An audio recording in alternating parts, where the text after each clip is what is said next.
जय माता दी दोस्तों, आप सभी का मेरे चैनल पर स्वागत है। मैं सांत्वना पांडे। तो दोस्तों, आज मैं आपके लिए एक छोटा सा देवी गीत लेके आई हूँ।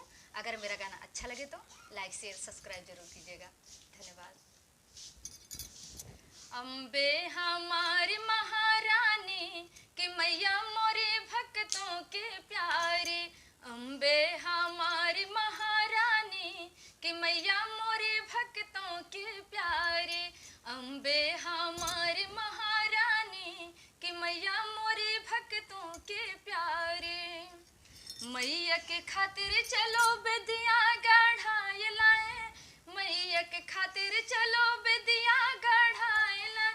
विद्या पहिरे मुसे कानी कि मैया मोरे भक्तों के प्यारे। विद्या पहिरे मुसे कानी कि मैया मोरे भक्तों के प्यारे।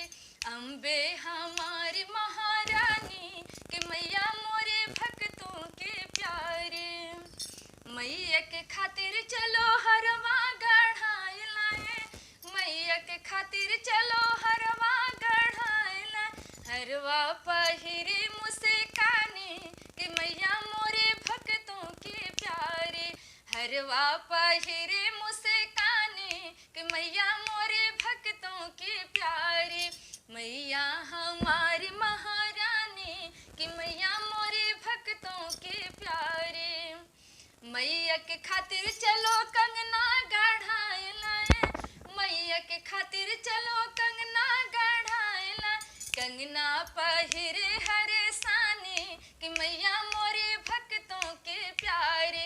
कंगना पहिरे मुसे कानी कि मैया मोरे भक्तों के प्यारे। अम्बे हमारी महारानी कि मैया मोरे भक्तों के प्यारे। अम्बे हमारी महारानी कि मैया मोरे भक्तों के प्यारे। मैया के खातिर चलो नथिया गढ़ाए लाए।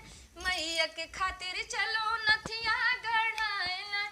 नथिया पहिरे मुसे कानी कि मैया मोरे भक्तों के प्यारे।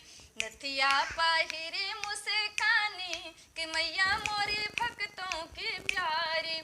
अम्बे हमारी महारानी कि मैया मोरे भक्तों के प्यारे।